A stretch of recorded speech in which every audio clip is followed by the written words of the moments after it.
Hello, this is the Progressive Cynic, and in this video I will be discussing how extremist politicians can cause some very severe problems in international relationships.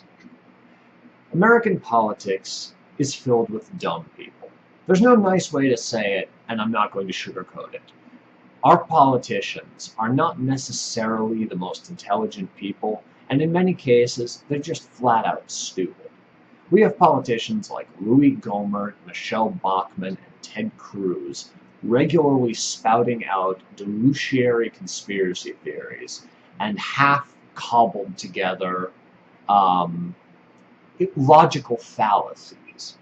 I mean, a significant portion of our current right wing believes that the UN is trying to take over the United States through something called Agenda 21, which is a sustainability program that will force us into hobbit homes, ban cars, and make sure that golf is made illegal.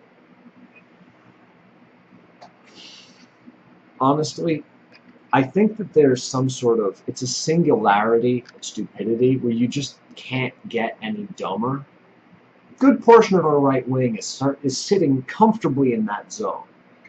You can find someone who's maybe more extreme, but it would take a bit of looking.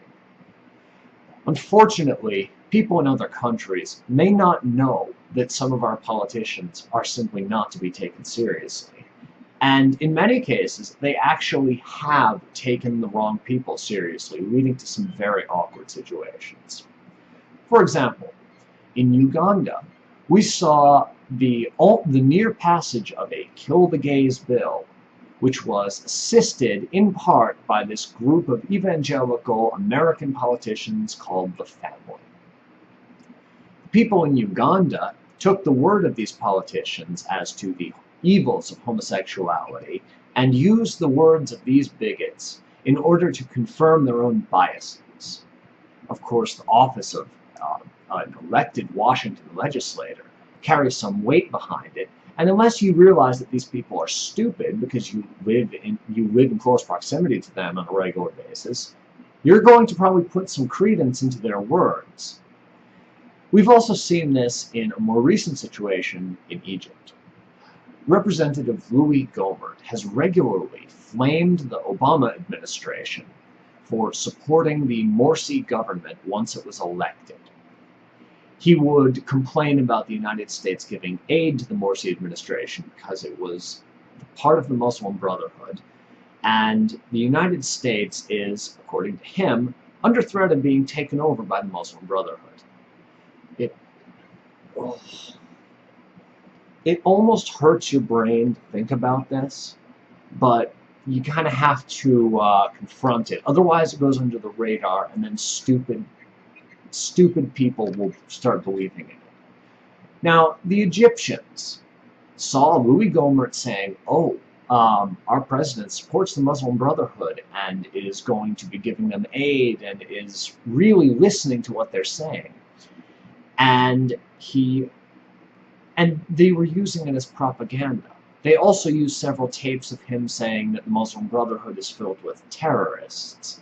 And they basically turned it into their own little infomercial saying, oh, look at this American politician saying that the Muslim Brotherhood are all terrorists. And they used this to justify their extra-legal killings of peaceful pro-Morsi protesters. Now, these people, they don't live in the United States, and so they don't have regular contact with our politicians. This has led them to the misunderstanding that just because you're an elected official in the United States, you necessarily have some credibility. In past years, this may have been more the case, but since the takeover of the right wing by the crazies, a significant portion of our politicians are insane.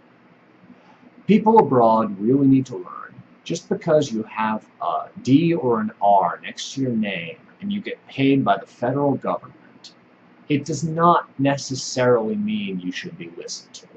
Until this plague of stupidity, ignorance, and intellectual mediocrity just sort of passes out of the United States federal legislature, people abroad would do well to do your fact-checking before you start listening to an American politician out of hand. I'm not saying that all politicians in the United States are stupid.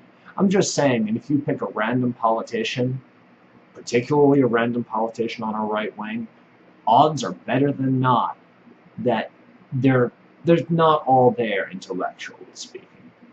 Thank you. This has been the Progressive Symbol.